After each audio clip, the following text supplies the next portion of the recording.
नमस्कार दोस्तों, ये हमारे एबीटी टेक्निकल जो हमारी यूट्यूब चैनल है उसमें आपको जो वीडियो देखने को मिलती है ये हमारे एबीटी टेक्निकल का है। जैसे कि आज हमारी क्लास चल रही है, हमारी जो फ्रिज के मैकेनिकल सिस्टम होती है उसकी हमारी क्लास चल रही है। आप देख पा रहे हैं जो हमारे मैकेनिकल सिस्टम होते हैं, जैसे कि आप जानते हैं हमारे पास जो मैकेनिकल सिस्टम के जो पार्ट्स होते हैं, कंप्रेसर होती है, दूसरी हमारी कंडेंसर होती है, तीसरी हमारी फिल्टर होती है, चौथी जो हमारे पास है कैपिलरी ट्यूब है, और जो पांचवा के जैसे कि आप जानते हैं कि हमारे इवापोरेटर होती है। ये हमारे 5 मैकेनिकल सिस्टम होते हैं। ये 5 मैकेनिकल के सिस्टम के द्वारा हमारी जो फ्रिज या एसी होती है जो हमारी कूलिंग का काम करती है। अब हम आते हैं कि एक एक पार्ट्स के बारे में जानते हैं कि हमारी कंप्रेसर कैसे कैसे काम करता है, हम उसको समझेंगे पहले।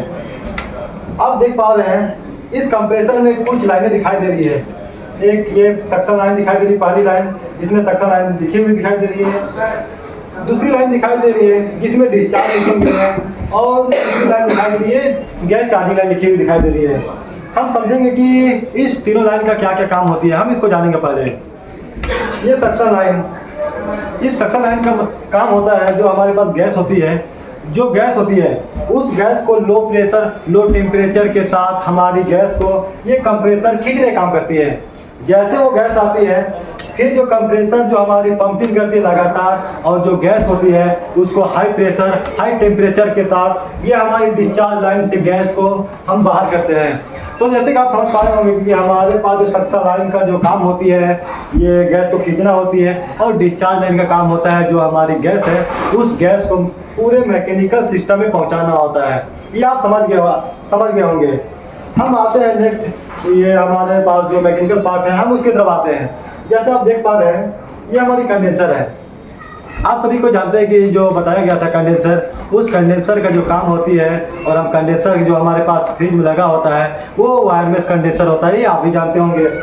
तो इस कंडेंसर का इसमें काम होती है कि जो हमारी वाष्प गैस जो जा रही है उस वाष्प गैस को द्रव गैस में बदलने का काम करता है, ये हमारा कंडेंसर होती है जो लोहे की बनी होती है।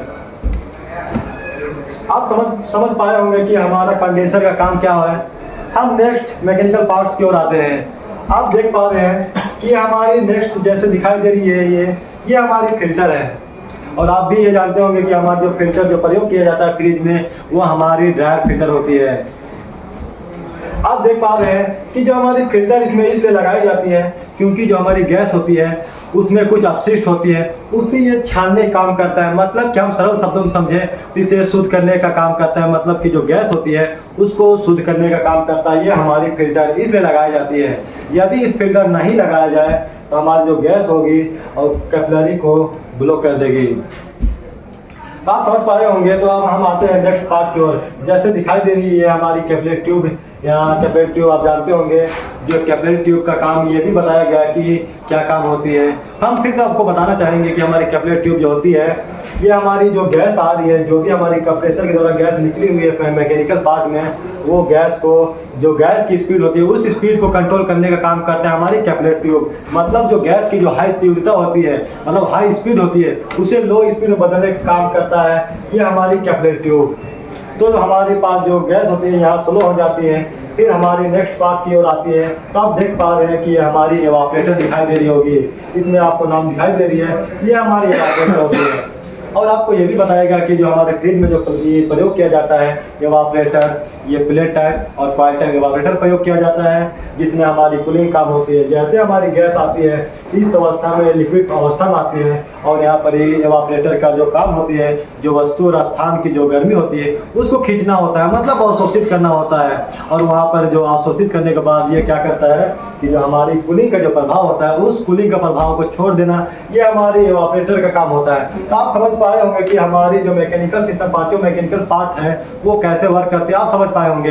मिलते हैं आपके साथ नेक्स्ट वीडियो में। अब बने रहिए एबीटी टेक्निकल।